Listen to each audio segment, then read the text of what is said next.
Welcome everyone. My name is Sean, and today I want to talk about this area in and around the Oakland airport, which is having a bunch of businesses close one after the other. And the reason why these businesses are closing is because people don't want to go there, because if you pull up your car in this particular area, there is a better than not chance that your car will be broken into, your stuff will be stolen. And the creative solution that they've come up for this particular problem is not to arrest and prosecute the criminals that are doing this, it's to have somebody with a whistle declare to every single car individually that your stuff will be stolen, so that hopefully at some point you will take your bags out, so that way when your window is smashed, you'll only have to pay for the repair of that window. It's absolutely tragic, it's horrible, but it's another ridiculous thing that we have to deal with in current year in the United States of America, so that's why we gotta discuss it. But before we do, this video is sponsored. Let me toss it to the sponsor,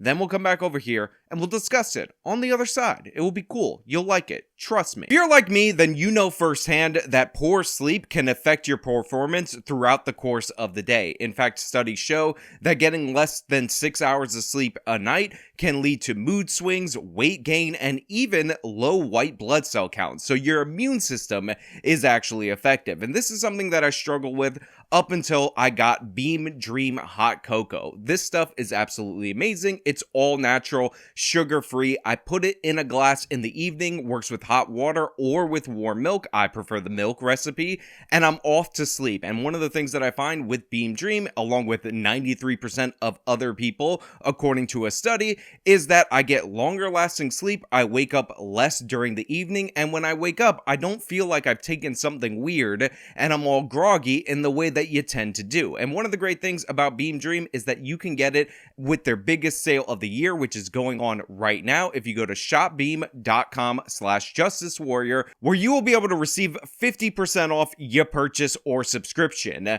Now, they have amazing flavors like cinnamon cocoa, salted caramel, and this one in particular is chocolate peanut butter. I'm very excited to try it. And again, it's 50% off. It actually works. I use it. I love it. It tastes great. That's shopbeam.com/justicewarrior. Fix your sleep right now in this moment. Shopbeam.com/justicewarrior. Car break-ins and robberies, they become too much for some businesses near the Oakland airport. We've even learned 2 Starbucks and a Subway restaurant shut down last Friday, reportedly because of crime. Their locations at Hagenberger and Edgewater and the plaza at 98th Avenue have become hotspots. So I want to make something clear right off the top, because these talking points are often used as a deflection away from the real impacts of crime on businesses and areas, and that is by addressing the named stores in this local news segment that are suffering closings. We've even learned 2 Starbucks and a Subway restaurant shut down last Friday, reportedly because of crime. Now, we've seen Starbucks close across this country for a variety of reasons. Fast food joints have been hit particularly hard by California's inflation adjusting minimum wage, so that of course is a factor in what we're talking about. And Subway in particular is not doing all that well, because Subway as a business model expanded their franchises. They have too many locations close together, and thus there have been closings of Subways that have occurred across this nation that are unrelated to crime. But the thing is, when you have criminality driving down business in particular areas because people don't want to stop there, businesses that are already vulnerable, that have those other factors, end up closing faster. And the fact that all 3 of these closed on the very same Friday because crime has gotten so out of hand is a bit suspicious. It's a bit notable. And remember, there are other businesses in these complexes that are already closed due to criminality. So even though they're showing us what happened on Friday, and there's other factors that play into the closures, because there always is other factors that play into closures, we have to remember that they're all closing at the same time, and all the other businesses around them have closed or are on the verge of closing as well. These are the latest stores to shut down due to crime in Oakland. Neighbors say the thieves are not just hurting the stores, they're also hurting the community. community. So as you can see, what I told you happens to be true. The mall is completely covered in these signs that say, don't leave your valuables, get your bags out of your cars, your car will be broken into, because that is the state of Oakland under District Attorney Pamela Price, who refuses to prosecute anyone for anything. The small plaza on 98th Ave near Oakland Airport is already covered with warning signs, but the problem continued. So security guard David Olakino is now alerting customers with a whistle. Number 5, carry your bag. It's smash and grab. Number 2, you gotta carry your bag. It's smash and grab. They park behind you, sometimes beside you. So first of all, I gotta say, I love this security guard's energy. He is tired of watching people be victimized. He's actually powerless in the state of California, which we will talk about a little bit later, but he's coming up with rhymes. He's trying to alert people, trying to call attention to what's going on, because the break-ins to people's cars are so brazen that they don't even require you to leave your bag in your car when you leave the car for them to occur, as we're going to see via the surveillance video of all these incidents just in this mall plaza. David came up with the idea out of frustration because thieves were stealing bags even with drivers inside their cars. So as you can see through this surveillance video, you have the criminals parking behind the vehicles, blocking them in. Now, if I were in my car and a thief decided to run out in this way, I would plow right through their vehicle because forget about these thieves, I'm not interested in them. Yet they're robbing people in broad daylight while they're in their car of their property because this is such a hot spot for crime. Again, think about how running a business in this particular area becomes exceedingly difficult when it's so dangerous that you don't even have to leave your bag unattended in your vehicle for you to be robbed by these perpetrators. And it's right by the airport, so these businesses rely on people who are just getting off their flights to come in when they realize that this is a danger zone, this is a bad area to be in. They'll stop coming, and all of these businesses end up closing. On top of that, think about the customers, how traumatic it is to have somebody rob you repeatedly in these particular areas. Obviously, it's not only going to make you more hesitant to go to this particular area, but it's going to make you more cautious, more aware, more scared anytime you go to one of these strip malls, which has a downstream effect on all of these other various businesses. This is the impact of crime on economic development. This is how crime drives poverty. You're looking at it with your very eyes, and the fact of the matter is, even though the security guard has a rather nice uniform for security guard, and he does have a whistle, and he has the rhymes in order to tell people to watch out for the criminals, he's actually completely powerless, as I said earlier, and let's let him explain it so you guys can hear it for yourself. The criminals, I cannot touch them. How come? Because of our law. They're gonna sue me. I get sued already one time. Yeah, that's right. You have a security guard right here who's watching and observing these crimes, and he not only assumes the risk working in the state of California, working in Alameda County, that if he tries to stop a criminal actively committing a crime, that he would be arrested and charged by District Attorney Pamela Price, who would suddenly remember how to prosecute somebody when they try to prevent a crime, who never can prosecute anyone who's actually committing the crime, but you also are civilly liable from a lawsuit from the criminal who is in the act of committing a crime, and it's already happened to this individual before where he's been sued. On top of that, you also probably will get fired if you create a liability issue for your employer. Across from the gas station David works at, Starbucks and Subway shut down last Friday. Workers at the Subway store tell me the owner is fed up with the repeated break-ins in the parking lot and inside the store. Not too far away, over at the Starbucks near Hagenberger Road, the building owner tells me the closure is also due to repeated car break-ins. In the same shopping plaza, Raising Cane's closed its dining room earlier this year. It's drive-through only to prevent break-ins. Now, like I said, it is not just Subway, which is struggling overall nationwide. It's not just Starbucks, which some stores have been closing in other areas not related to theft. It's all these other stores that have to completely change their business model in order to compensate for the fact that criminals are running wild, and nobody can really stop these criminals without fearing consequences, whether they be legal or civil consequences. So you have this other place that used to have a dining room, people used to come in, but they are too afraid of break-ins and robberies, so they switched to completely drive-through only because they have no faith in the system to back them up in order to deal with the crime. On top of that, they're tired tired of their customers who park there to eat at the dinner area being robbed, complaining to the store, and creating all kinds of issues for the business in that way. On top of that, it just probably wasn't that profitable to run in this complex a dine-in type of restaurant when all the customers are being scared off by the fact that everything is going to be stolen and by the fact that the security guards are completely disempowered, unable to assist you because of the way the laws work in the state of California. I feel horrible about them shutting down and running for the hills, just like the Oakland A's. You know, on this channel, I am called all sorts of names because I am unafraid to talk about the issue of black crime. I'm unafraid to acknowledge the reality that the per capita crime rates are significantly higher in black communities in this country and in specific areas like the city of Oakland. However, I reject the notion that acknowledging this reality is racist. To me, the most racist thing you can do is ignore the fact that the victims of this black crime happen to be black people. This woman right here, elderly woman, not doing anything wrong, just wants to be able to shop like a normal individual, and she sees all the stores closing around her. She is sick of the criminality, yet the progressive left will ignore her plight, ignore her area being driven into poverty in order to protect the people that are actually doing it. This is the misguided notion that all criminals are Aladdin, they are thieves with heart of gold,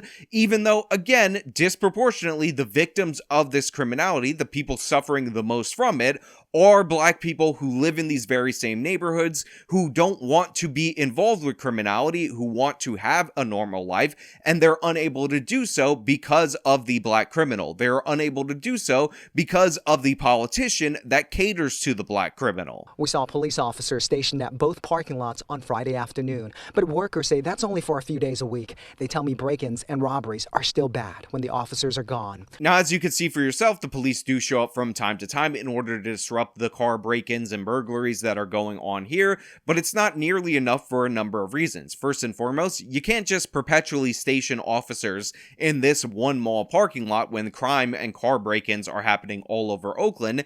And secondly, like many left-wing areas, they decided it would be a good idea in response to the George Floyd incident to cut police funding. Defund the police was totally in vogue in Oakland. By the way, we actually did a whole deep dive on how this ruined the city of Oakland quite recently on this channel, and it actually predates Pamela Price, their crime increase, their increase in murders, despite the fact that they were actually driving crime down in the couple of years before the Black Lives Matter riots, and the officers ended up going into orderly retirement. And then what happened? They tried to restore some of the funding, but the officers didn't come back. They didn't rematerialize out of thin air because that's not how that works. So they're short-staffed, the crime is going up, so there's more crime in order to deal with, and they can't just stay in this particular parking lot when it's almost every parking lot that has to deal with this. Remember, Pamela Price herself was the victim of a car break-in in some form of karmatic justice,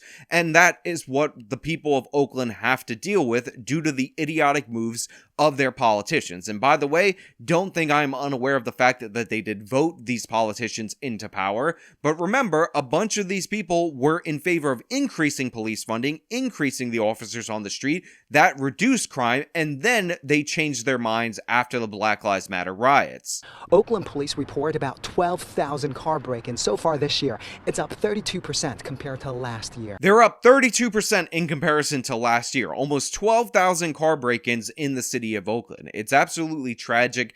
It's ridiculous. And as you can see, as I've made clear to all of you, this is driving people into poverty. Imagine being somebody on the bubble. Imagine being somebody who's struggling. Somebody breaks into your vehicle. They smash your window. That's hundreds of dollars of repairs that you have to deal with in terms of just the window. They take property from you. That could be worth hundreds to thousands of dollars. You have to pay for that out of pocket, or try to get your insurance to cover it. If your insurance covers it, your premiums go up through the roof. And every day, you are finding it more and more difficult to live in a very expensive city in the state of California.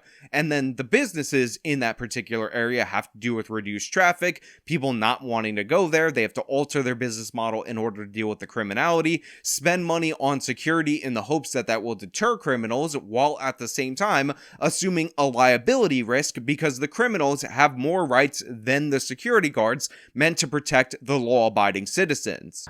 It does hurt the community, and it makes the people that's not mobile, they can't get to things easily. They would have to travel to go get to the things that are open. Now look, this woman is wearing a COVID mask in current year in 2023, so obviously we're looking at somebody who is probably a left-wing progressive, probably a crazy person, probably somebody who voted for Pamela Price, who voted for defunding the police, but even she is realizing that this is creating problems in her community. She's talking about how people have to travel further and further in order to get the goods that they need because the stores in and around these areas are closing at ever more increasing rates. Right now, she is describing how the left's food desert phenomenon is created not by redlining, not by evil white racism that's under every rock, but it's actually created by the very criminality that she likely voted to protect and codify in the laws in Oakland and Alameda County as a whole.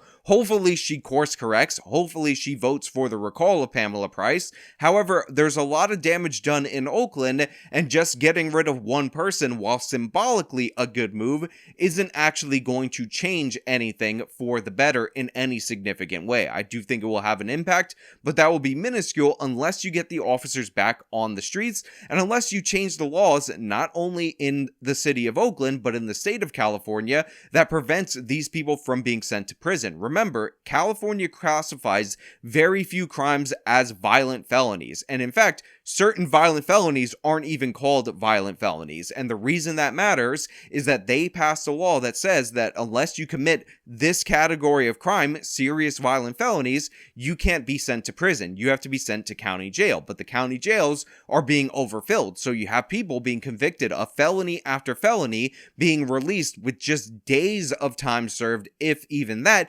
just because their county jail has no room.